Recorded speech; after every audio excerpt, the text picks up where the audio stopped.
La chasse au lièvre, la chasse au chamois, c'était les premières chasses qui étaient organisées par nos ancêtres. D'accord ? Donc nous avons une chasse au lièvre qui se développe dans la plaine, une chasse qui se développe dans la montagne. Après la guerre, il y avait énormément de lièvres, ce qui s'explique par la conjoncture du moment. Et après, il y a eu une chute, effectivement. Depuis 15 ans, c'est clair que malgré tous les efforts que nous pouvons déployer, nous n'avons pas réussi à retrouver les populations de lièvres qui correspondent quand même à nos objectifs. La disparition du lièvre est sans doute due à une évolution du milieu, à une évolution aussi des pratiques agricoles. Dans les zones agricoles, on va dire de plaine, eh bien, c'est plutôt l'intensification agricole avec l'intensification également du machinisme agricole qui a eu un impact négatif sur les populations de lièvres. On a aussi l'urbanisation avec l'accroissement du réseau routier. Et puis enfin, dans les secteurs de montagne, la croissance de la surface forestière eh bien, a joué en la défaveur du lièvre et plutôt à la faveur des espèces de grand gibier. Les territoires étant moins favorables pour le lièvre, on a des taux d'accroissement qui sont sans doute moins bons, donc moins de jeunes chaque année. Et avec une prédation plus importante, eh bien, on a un accroissement d'une année sur l'autre pour les populations de lièvres, qui n'est pas très bon forcément. On va les poster chacun sur le chemin là, vers le téléski là-bas. Lui, on descend la route là, ouais. À 200 mètres, d'accord? Là-bas, et vous encapez à gauche. Quand tu vas, tu fais 30 mètres, tu passes bien derrière la tête là. Ok. Ah ouais, ouais.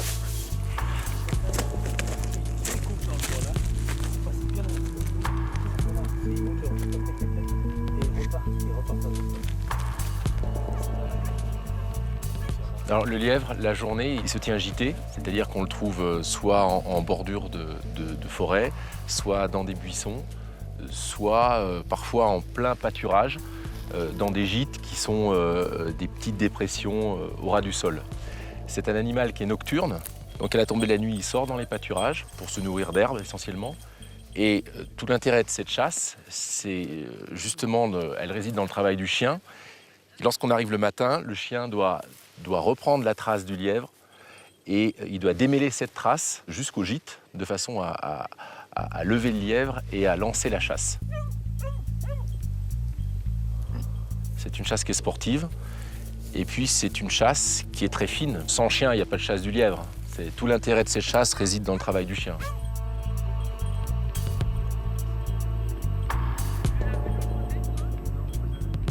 Donc en fait, le travail du chien consiste à rester collé à la voie, nez au sol, de façon à refaire en sens inverse le trajet du lièvre pendant la nuit et à démêler justement cette trace. C'est un travail qui est compliqué pour le chien et c'est vraiment là qu'on voit toute la différence entre des chiens expérimentés et des chiens jeunes, parce qu'un chien expérimenté, il est capable de prendre la voie dans le bon sens, c'est-à-dire ce qu'on appelle sur le bon pied et pas à contre-pied, de façon à pouvoir trouver rapidement le gîte du lièvre et le lever.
Le lièvre a énormément d'avance, il a à peu près un quart d'heure d'avance sur le chien. Voilà, donc c'est pas facile. Mais c'est ce qu'on aime en fait dans cette chasse, c'est la difficulté. C'est pour ça que c'est intéressant. Ouais, je l'ai aperçu, mais... De temps en temps, il arrive que sur les premiers coups de voix des chiens, le lièvre, on va dire qu'il se dérobe, c'est-à-dire qu'il va anticiper l'arrivée des chiens, il va quitter son gîte en se défilant en fait. Ça arrive souvent sur des lièvres qui ont déjà été menés plusieurs fois et ça complique en plus le travail des chiens et des chasseurs. Viens là, viens. Viens ma kikinette, viens.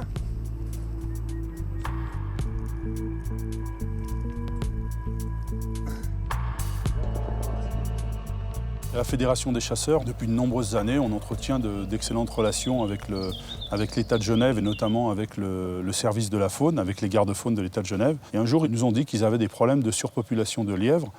Ces lièvres causaient des dégâts sur les cultures et notamment sur les cultures de tournesol. Donc nous, on leur a proposé de leur apporter notre aide technique pour tenter de mettre en place des captures dans le but de transloquer ces lièvres en France, où les populations de lièvres étaient très faibles ou quasiment inexistantes, dans le but de remonter ces populations. La particularité du canton de Genève, c'est que la chasse a été abolie en 1974 suite à une votation populaire. Et puis donc depuis un peu plus de 30 ans, on n'a plus de chasse du tout sur toute la superficie du canton. Les quelques années où la population a très fortement augmenté, on a aussi en parallèle noté une augmentation des dégâts. Et du coup, la volonté était, pour diminuer ces dégâts, c'était d'agir sur la densité de lièvres. L'idée, c'était tout simplement de les déplacer pour plusieurs raisons, dont entre autres celle de repeupler des endroits qui n'ont plus de lièvres. Et l'autre aussi, c'est que s'il devait y avoir une épidémie, que ce soit du virus hémorragique du foie ou autre, on ait quand même un réservoir de lièvres ailleurs qu'on puisse aller éventuellement reprendre pour reconstituer, je dirais, entre guillemets, nos stocks.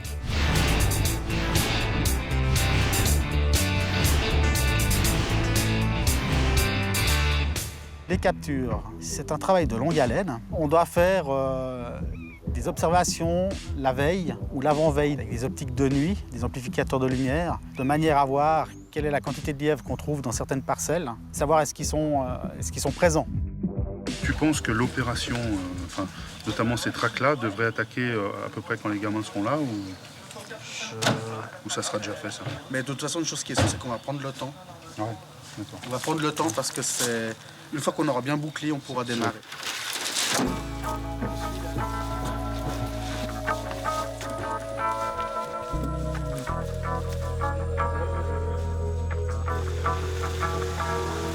Alors une fois qu'on a fait ces observations, on décide des endroits de capture. Le matin très tôt, on met en place le dispositif rapidement et discrètement.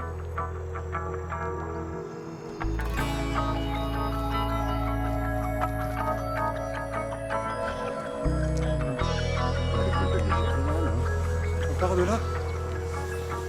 Ouais, Jean-Jacques, il y en a qui sont partis déjà. Ouais, 3-4, oui. Et il y en avait combien? Présumé 6 ou 7 dans la parcelle, donc, mais c'est difficile à dire, tu sais, de savoir combien il y en a précisément. Voilà. Et on va partir de là. Hein. Donc on bloque l'arrière de la parcelle qu'on va traquer pour pas qu'ils sortent pendant qu'on monte le filet devant. Mais comme c'est une petite parcelle, on les dérange très vite. Ça a déjà bougé. Il faut qu'on se dépêche.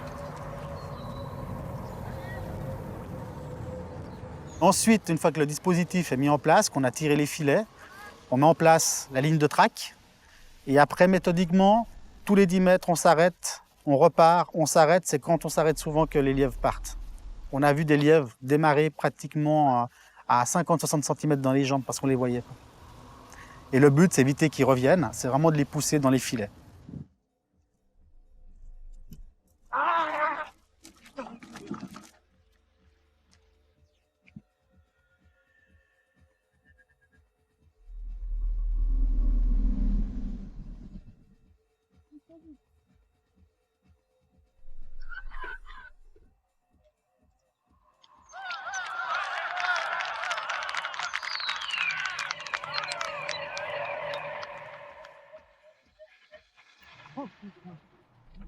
Certains individus sont amenés à courir beaucoup, à faire plusieurs fois le tour de toute la zone traquée.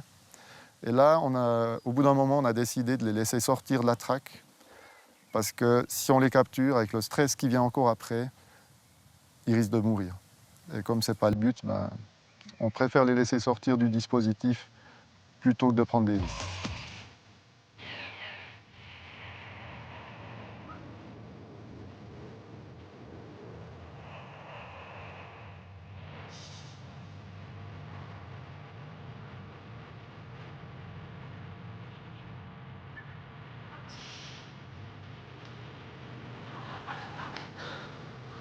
Nage doucement.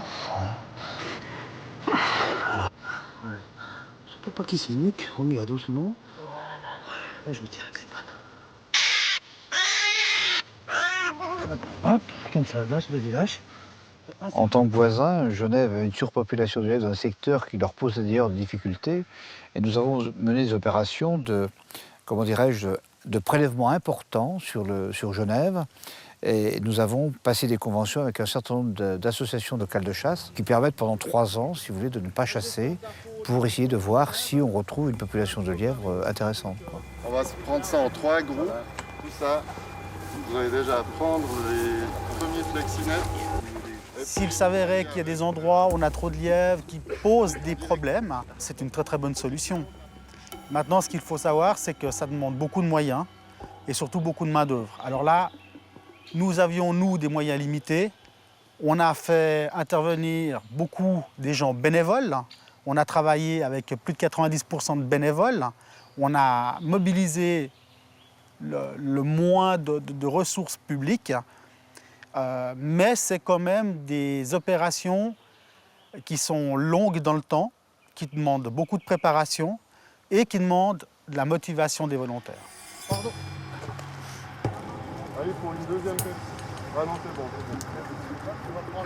Attendez bien. Attention, il arrive!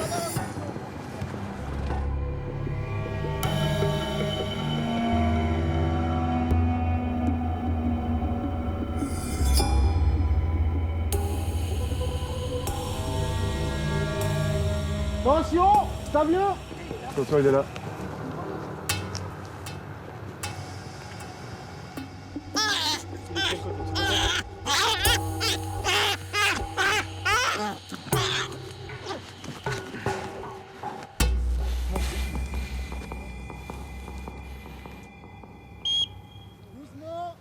De toute façon, dès qu'on fait une capture, quelle que soit l'espèce et quelle que soit la méthode, il y a des risques de perdre des animaux. En soi, on peut résumer la chose en 2 mots, c'est qu'il faut faire l'intervention rapidement et dans le silence. Généralement, ça se passe assez bien.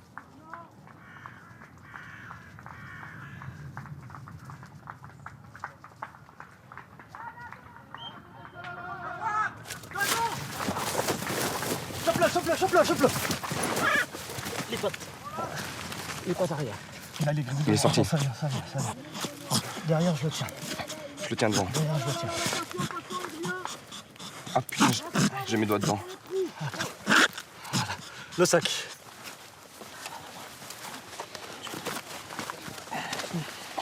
Allez, il est dedans. C'est un beau celui-là? Oui, très beau. Un joli lièvre. C'est une merde, ça.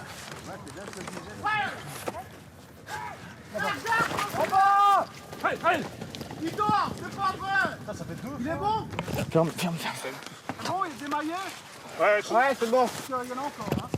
Mettez-vous en place, vous les autres. En position, hein? Romain, je te laisse le fermer. Pas trop vite!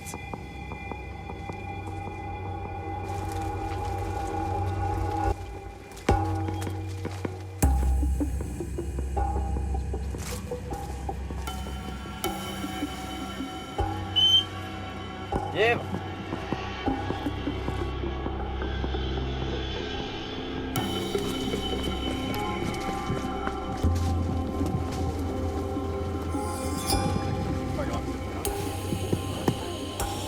Ça, je l'ai terrible. Bouge pas. Tu lui caches-lui la tête, je vais le prendre. Je prends les pattes, j'ai tout là. C'est bon. C'est bon, bouge pas. Suivant de quelle façon il s'est pris dans les mailles du filet, on va mettre plus ou moins de temps. Et en fait, cette manipulation, ça stresse beaucoup l'animal. Plus on met de temps au niveau de la manipulation, plus on augmente le stress, plus on risque de perdre des animaux. Mais regarde-moi pas comme ça, Coco. J'ai ficelle ce que. Putain, ils sont pas ouverts. C'est bon la caisse. C'est bon? On en a eu cette journée, une là. Une fois qu'on l'a pris, on le met dans un sac en jute. Et de ce sac en jute, on le met dans une caisse. Alors pourquoi dans la caisse? C'est des caisses comme pour les faisans, en fait. Tout simplement parce qu'on s'est rendu compte qu'en le mettant tout simplement dans un sac de jute, il rongeait le sac de jute et puis il s'en allait. Donc ça nous est arrivé une fois Donc on avait posé le sac de jute par terre avec fermé. Et puis quand on est arrivé, on a pris, puis le lièvre n'était plus là. Il avait fait un trou, il était parti. Très très malin. Je l'ai. Vous l'avez? Oh mon Dieu! Je suis parti d'une force. Faut venir m'aider là. Alors je suis juste embêté parce que j'ai le bras autour de l'arbre. On met le déjà. Principalement, si on travaille sur des tracks, ça se passe en automne et en hiver. Alors là, il y a deux raisons principales. C'est que comme on travaille dans les cultures, c'est une période où on peut se permettre d'aller dans les cultures sans endommager la production des agriculteurs. Il faut savoir que des fois, on est jusqu'à une centaine de personnes à battre la campagne. Le deuxième argument, c'est qu'en hiver, les hases ne sont pas allaitantes. Et du coup, on n'a pas de problème non plus lié à une capture d'une hase qui aurait des jeunes à allaiter.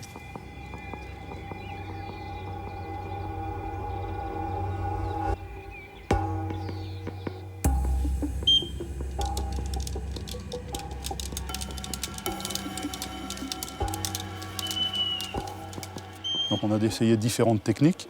Finalement, la technique qui s'avérait la plus efficace a été la technique des battues, en fait, avec des filets qui étaient mis sur l'extérieur des zones de traque. Plusieurs dizaines de lièvres ont été capturés. Aujourd'hui, on peut dire que les résultats sont plus que positifs puisqu'on a vraiment des bons résultats avec de la reproduction et une population de lièvres qui est en train de s'installer, on espère, de manière durable.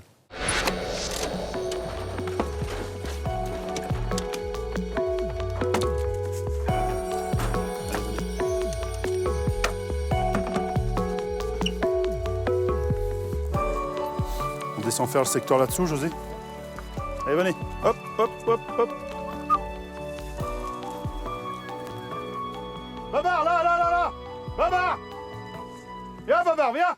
Là, on est sur le sommet du massif du Semnoz. C'est vrai qu'au regard des densités de lièvres, alors même si on a une appréciation qui est somme toute assez relative, mais au dire des chasseurs et de ce qu'on voit quand on vient ici sur le terrain, ça semble être un des massifs de la région d'Annecy où on a des populations de lièvres qui sont encore relativement intéressantes. Donc on va voir ce matin ce que ça donne.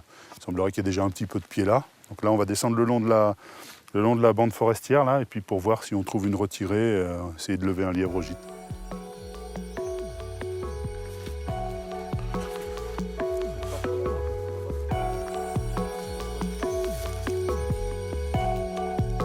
Babar, là. Babar. Viens, Babar, viens.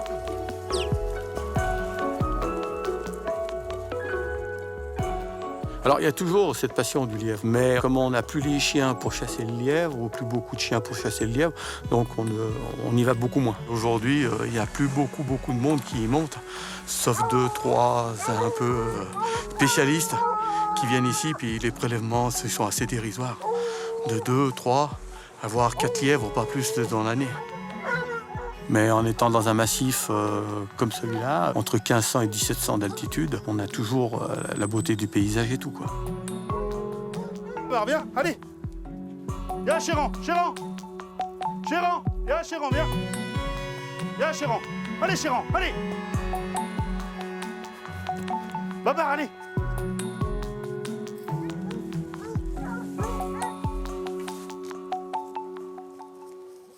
Ah, il y a un pied par là.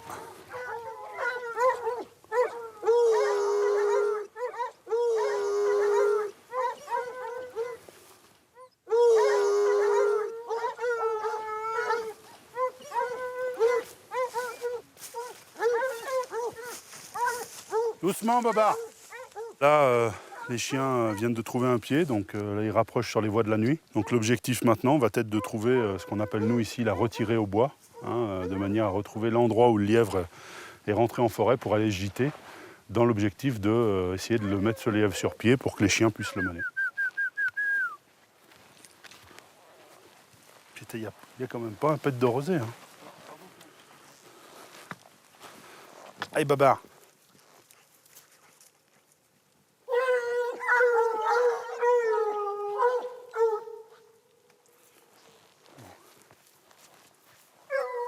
Oui, Dodo. Tiens, tu ne pourras pas dire que je t'ai jamais fait de cadeau. Un psilocybe fer de lance. Tu vois ? Je note que les jeunes retraités ont des bonnes connaissances de la nature. Le psylo, alors moi je croyais que c'était le psilophyte fer de lance, c'est le psilocybe visiblement fer de lance, qui est un champignon hallucinogène qui pousse dans les alpages et proche des bouches de vache. Merci Guillaume, mais je ne le prendrai pas, je ne le consommerai pas. C'était juste pour te montrer. Allez, Dolomite, allez. On l'avait levé en face la dernière fois que je suis venu. La difficulté souvent en montagne comme ça, c'est qu'il y a des densités de lièvre qui sont relativement faibles. Et c'est vrai que quand on trouve un pied, il faut essayer d'aller au bout parce que la probabilité de marcher sur un lièvre quand on se déplace, elle est quand même relativement faible. Comparativement à certains secteurs de plaine où les densités permettent, même quand la voie est mauvaise, en foulant le terrain, d'avoir la chance de marcher sur un lièvre. En montagne, notamment ici, c'est extrêmement délicat.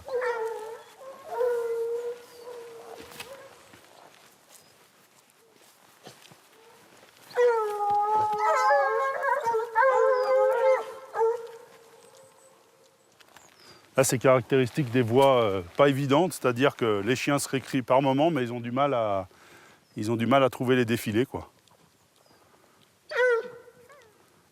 Alors chez d'autres espèces chassées comme le sanglier, par exemple, ou le cerf, c'est des voies qui sont plus fortes. Donc généralement, c'est moins difficile pour les chiens, mais c'est vrai que le lièvre, ça pardonne pas, quoi. Là, on va essayer de poursuivre dans les zones boisées, en espérant qu'on arrive à le lancer.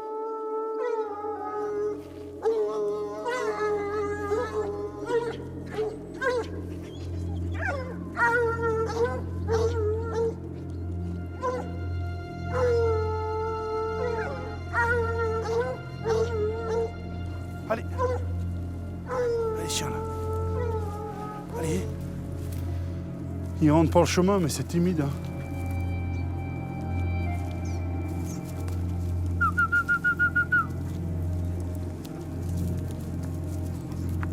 Allez, Chéran.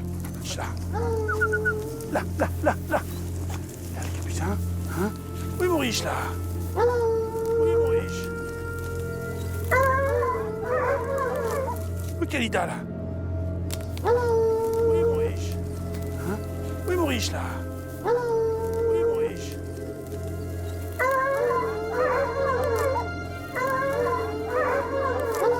Oui, Maurice.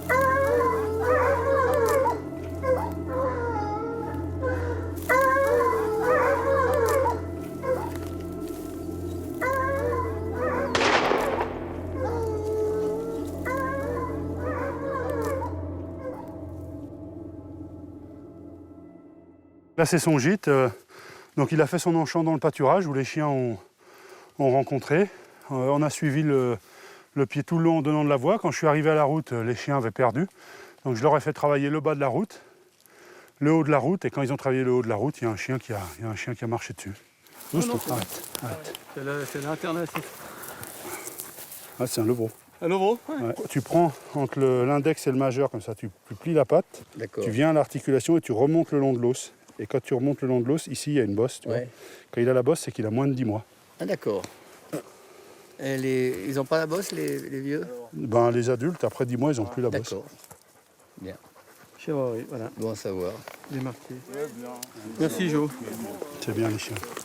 Doucement, Dominique, doucement. Doucement, chien. Aujourd'hui, on a 2-3 études de fait un peu sur les lièvres qui ont été pris dans le canton de Genève. Mais ils ont été pris et relâchés le jour même. Et là, il y a des suivis. Donc, les lièvres, on sait que ceux-là arrivent à faire quand même en pourcentage plus élevé, quoi. Nous avons la chance de vivre en très très beau département, avec une économie qui est très florissante par rapport à d'autres départements français, avec un attrait touristique qui est excessivement important, et nous perdons chaque année l'équivalent de 600 à 700 hectares de terres agricoles. Donc ça veut dire que ces terres agricoles disparaissent pourquoi? Pour l'urbanisme et l'industrialisation.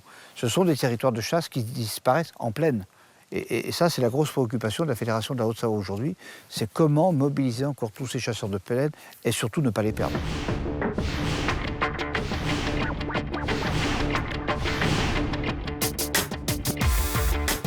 Quand on a fini les tracks, on les charge et on les amène dans un local.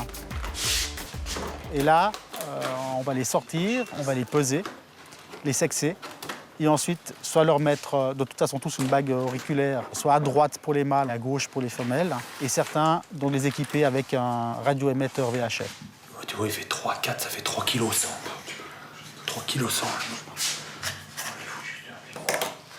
Le facteur qui est déterminant, c'est d'éviter le stress de l'animal.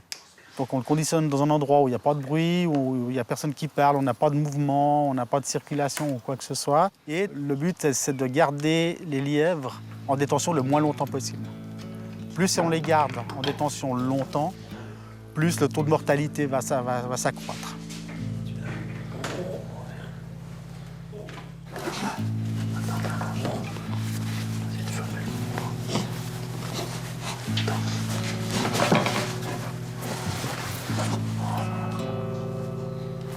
C'est une femelle. Ça allait. Tiens la bombe,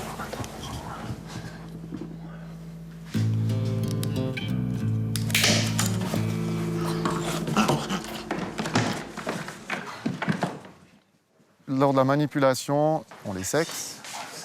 Ça permet aussi, alors déjà pour nous, de savoir le sexe ratio des animaux qu'on a capturés et lâchés. On peut, grâce à ça, éviter de mettre toutes les femelles dans un site de lâcher et tous les mâles dans l'autre. Femelle, ça. Ouais, un mâle. Et puis après, on peut aussi, lorsqu'on fait des observations qui se font les années suivantes, on peut déterminer si l'individu observé est un mâle ou une femelle, ce qui donne des informations sur les potentiels de reproduction. C'est intéressant au niveau des dynamiques de population.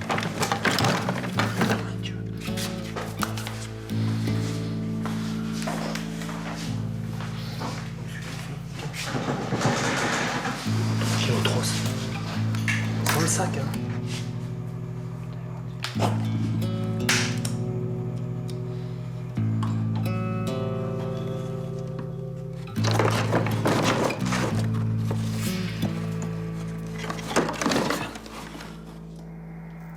On avait un système d'émetteurs qui permettent de localiser assez précisément les lièvres dans le terrain, à distance, ça dépend un peu de la structure du terrain aussi. Comme ça, on les dérange peu ou pas du tout, généralement pas du tout, lors des suivis.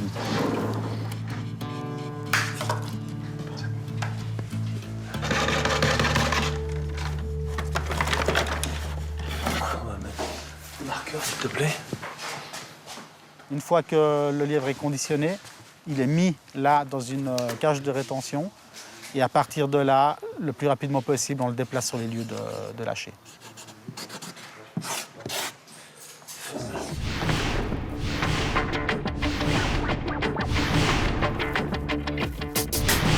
On avait établi un cahier des charges avec plusieurs points. Premier point, c'était la réintroduction se fasse dans un territoire où il y avait déjà eu du lièvre, qu'il soit suivi par des mesures d'accompagnement, donc décomptage lâché, un biotope qui soit adéquat ou qu'il y ait des travaux en fait, d'amélioration ou de création de biotopes favorables pour le lièvre. Ce qu'on ne voulait pas, c'est prendre des bêtes qui soient dans un milieu favorable et les mettre en fait, à crevetter dans un milieu défavorable. Ça, ce n'était pas notre but.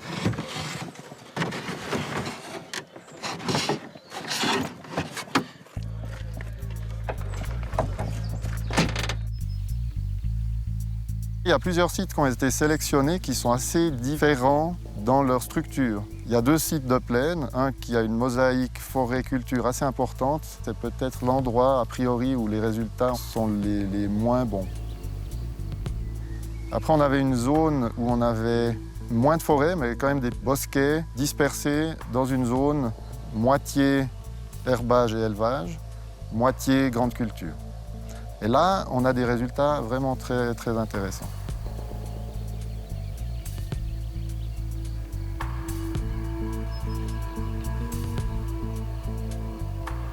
Et puis on a une 3e zone de moyenne montagne, où là, la structure est totalement différente. On n'a quasiment que des prairies de fauche, assez peu d'élevage dessus, pas du tout de grande culture, c'est assez boisé. Et là, le succès était étonnamment bon, selon ce que nous, on prévoyait au début, sachant qu'on avait des lièvres qui venaient du bassin genevois, donc de 400 mètres d'altitude, et qu'on les déplaçait à 1500 mètres dans un paysage d'herbage.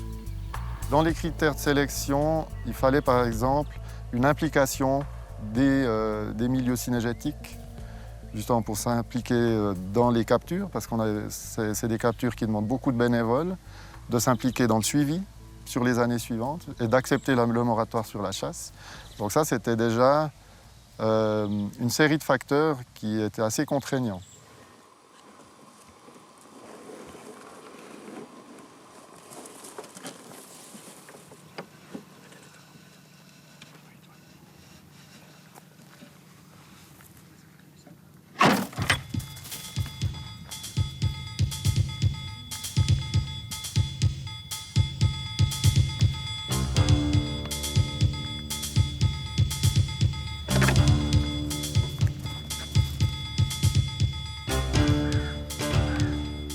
Sur la Haute-Savoie, on tourne autour de 140 lièvres lâchés. Après, il y en a eu quelques-uns encore en Valais, une trentaine, et puis une quinzaine qui ont été relâchés en Suisse pour servir de population témoin.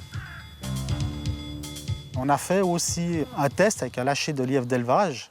Au bout de 36 heures, il n'y avait plus un lièvre. Il restait une bête sur 20 qui est décédée au bout de 3 semaines. Donc c'est assez significatif.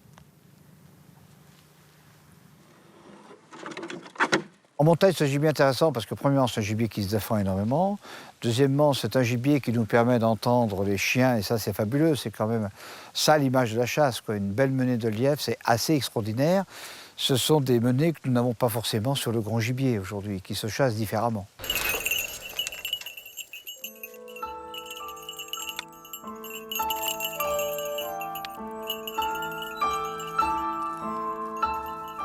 Jusque dans les années 70, les gens chassaient le lièvre. Donc ils avaient des chiens courants, qui était la chasse traditionnelle de la Haute-Savoie, des chiens qui avaient été éduqués pour chasser le lièvre. Aujourd'hui, donc, les chasseurs se sont détournés de la chasse du lièvre au profit du grand gibier. Donc on a encore beaucoup de chiens courants dans le département de la Haute-Savoie, avec des meutes qui sont très efficaces pour chasser le cerf, pour chasser le chevreuil et pour chasser le sanglier. Mais c'est un fait, on n'a quasiment plus de gens qui créancent des chiens pour chasser le lièvre. Et c'est vrai que de ce fait-là, eh bien, les gens disent tiens, il n'y a plus de lièvre sur nos territoires. Alors quand ils disent ça, c'est forcément qu'il y en a moins, mais de là à dire qu'il n'y en a plus, je pense que les gens n'ont plus de chiens et ne se rendent plus vraiment compte de ce qu'ils ont réellement sur leur territoire.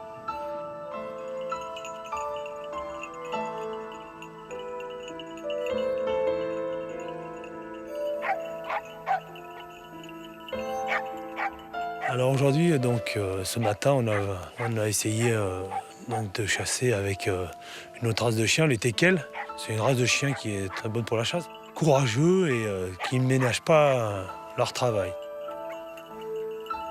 Ce sont des chiens qui chassent beaucoup, qui sont un peu polyvalents, mais quand même pour le lièvre, ils chassent sur des territoires où il y a encore une bonne population de lièvres. Donc elles savent, parce qu'il n'a que des femelles, savent ce qu'elles cherchent. Puis à force, on les connaît, on sait.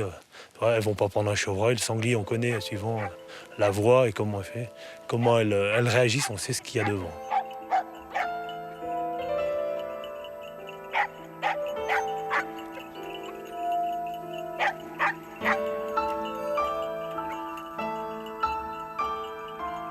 Hein? Ouais, viens, on va passer derrière. Y va, viens là.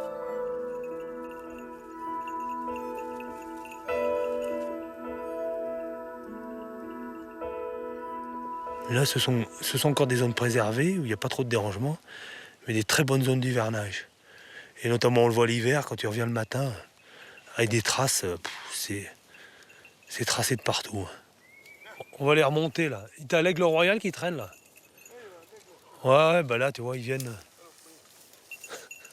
Il faut faire attention, quand tu as des petits chiens comme les teckels ou même jusqu'au yak terrier, tu vois, c'est arrivé que l'aigle royal, les prennent. C'est arrivé. Il y a pas mal de récits, pas des récits du 19e siècle, récents et tout, mais je sais que quand on chasse en montagne et tout, quand on a des petits chiens, on fait attention à ça quand même. Tu vois la taille d'un teckel, même s'il fait 8 kg, 9 kg, là on a eu un aigle royal et ce qu'il fait, hop, on les récupère pour éviter tout problème. Il faut se méfier de l'aigle à cette époque. Il n'a plus que les blanchots, des choses comme ça à manger. Comme la marmotte, c'est son principal gibier, et là, il n'y en a plus en ce moment. Donc, il faut faire attention. On va changer de secteur.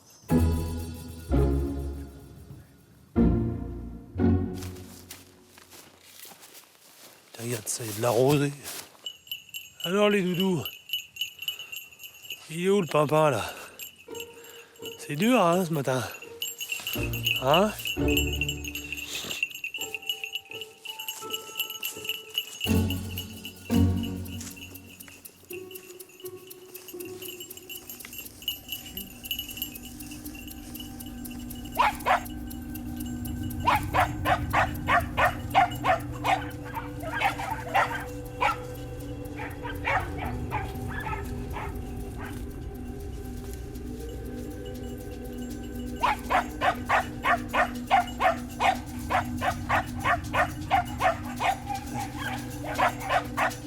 Ouais, elles s'accrochent, mais bon. Elles sont motivées.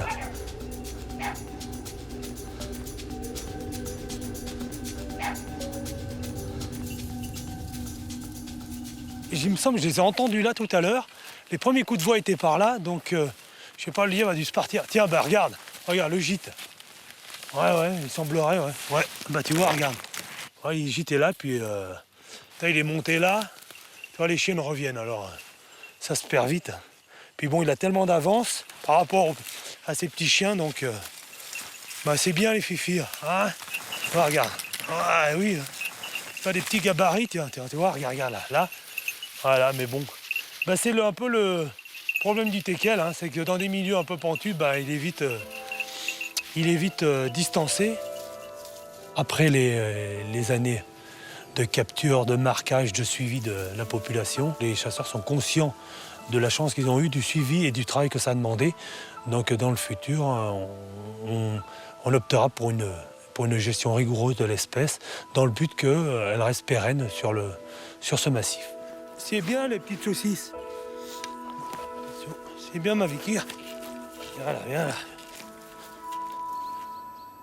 Pour le partenaire qui s'est intéressé à obtenir des lièvres, lui, c'était aussi une idée de gestion à la base, pour reconstituer des populations de lièvres qui avaient quasiment disparu, ou même totalement disparu. Et puis, en plus, s'est greffé un suivi scientifique pour vraiment avoir une image objective de l'efficacité de l'intervention.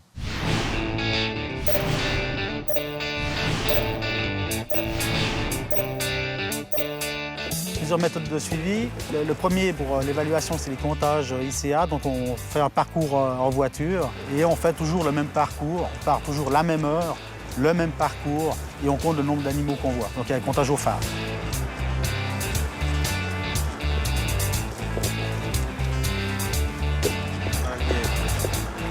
C'est le premier que j'ai.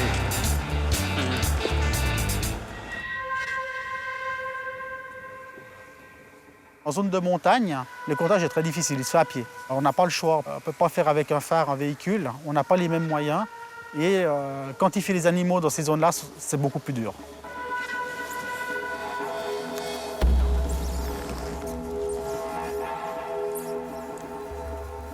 Pour les émetteurs, alors là, on travaille par triangulation, en fait. Quand on a le signal sonore, on prend 3 points à des endroits différents de façon à créer un triangle, de manière, en fait, à localiser l'animal. On peut les localiser sur des distances qui dépassent les 700-800 mètres. Comme ça, on les dérange généralement pas du tout lors des suivis.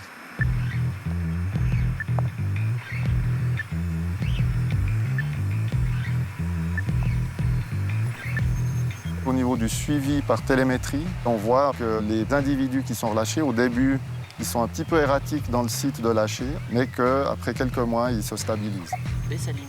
Alors, il y avait 2 territoires où il n'y en avait plus, et puis sur un site, il en restait quelques-uns, mais très peu. On en voyait au maximum 4 ou 5, et puis maintenant, quand on fait des comptages, on arrive à 16, 20, 25 lièvres sur les mêmes secteurs.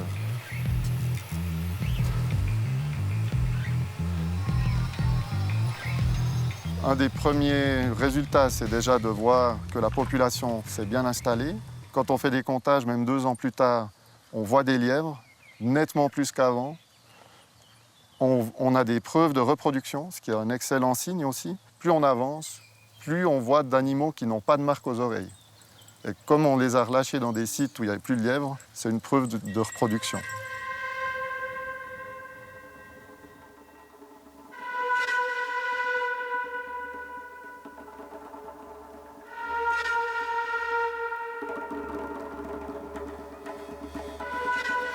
si on veut pouvoir avoir un bon taux de réussite pour repeupler une zone. La zone de réserve est obligatoire.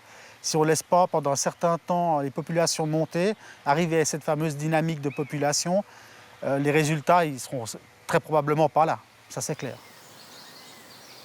C'est bien de faire ces prélèvements en Suisse pour repeupler nos territoires, mais ce que je souhaite vraiment, c'est qu'on arrive au niveau de nos ACCA, de nos départements, à reconstituer une origine qui soit importante, en créant des territoires de réserve beaucoup plus conséquents pour le lièvre, parce qu'on sait que le lièvre couvre un territoire excessivement important dans ses déplacements, etc. Et je crois que c'est toute l'orientation qui est prise au niveau fédéral aujourd'hui, en termes de subventions, en termes de conventions que nous mettons en place. Voilà. Bien, allez. Non, pas Suzy, non. Pas Suzy. Allez, pilote, tiens, pilote. Allez, allez. Oh, non. Allez, viens. Allez, Tina, viens. Allez, belle. Voilà.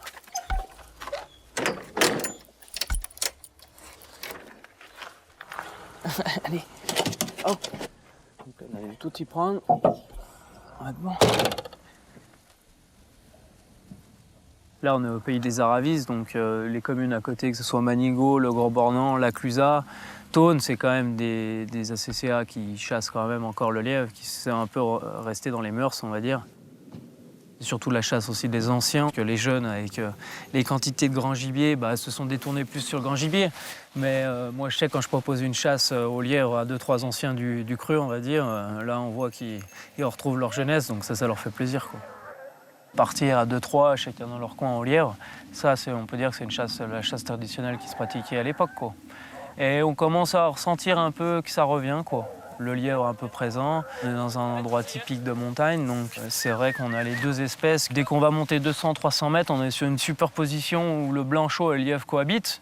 Donc c'est vrai que des fois, on est toujours surpris. Hop, on peut voir un blanchot sortir devant les chiens ou un lièvre commun.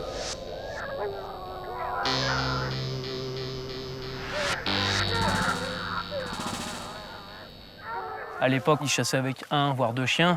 Et la chasse en meute, ils ne connaissaient pas du tout parce qu'il n'y a pas spécialement d'intérêt à aller chasser avec beaucoup de chiens. À l'époque, ça coûtait un peu cher. Donc c'est vrai que quand on peut leur faire voir une chasse au lièvre comme ils la pratiquaient avant avec 1 ou 2 chiens et en mettre 7-10 chiens, là, on les fait vibrer un peu. Même s'ils ont perdu un peu d'oreille, l'oreille revient quand ils entendent les chiens mener, quoi. Ça leur fait plaisir, quoi.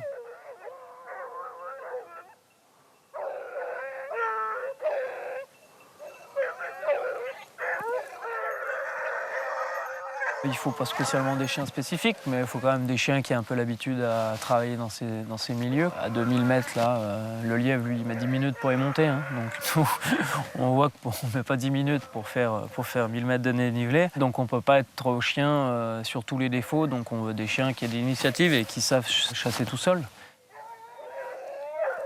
Pilote, viens. Pilote, viens. Moi, je créance mes chiens, c'est une question de choix personnel. Moi, j'ai décidé de faire que du lièvre. On va dire que les 3/4 des chasseurs font un peu tout avec leurs chiens. Le grand gibier a détourné un peu la chasse un peu du lièvre.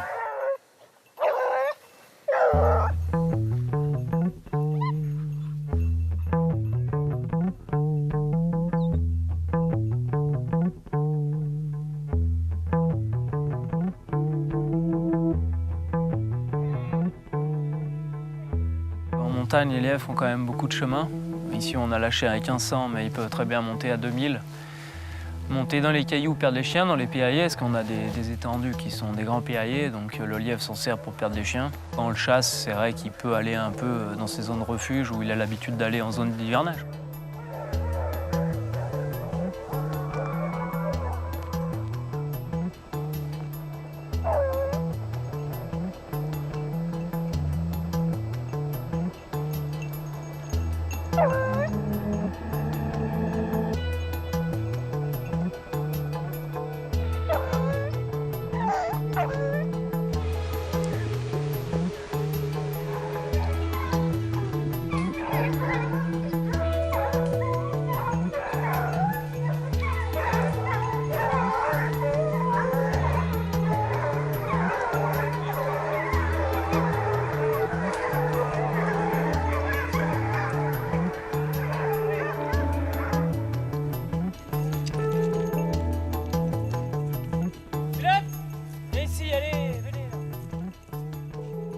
On chasse le lièvre, c'est généralement en semaine, où il n'y a pas beaucoup de chasseurs, ou un week-end où les gens veulent faire un petit tour au lièvre. Donc c'est vrai qu'on chasse pas beaucoup.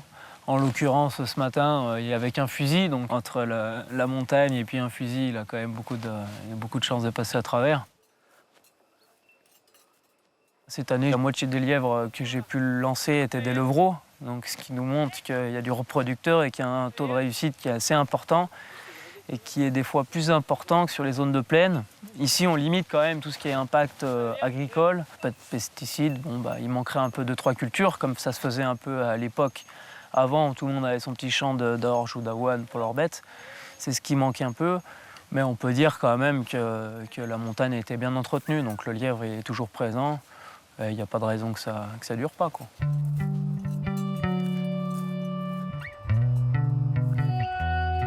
Au point de vue de translocation, de réintroduction de lièvres, de renforcement de population, c'est une grande réussite. Et on a pu aussi partager ce savoir déjà avec la Fédération de chasse de la Drôme, où on leur a prêté notre matériel, en fait matériel qu'on a acheté en commun avec la Fédération française des chasseurs de la Haute-Savoie. On est allé en Drôme pour montrer entre guillemets notre savoir-faire, faire une démonstration de capture qui s'est aussi bien passée.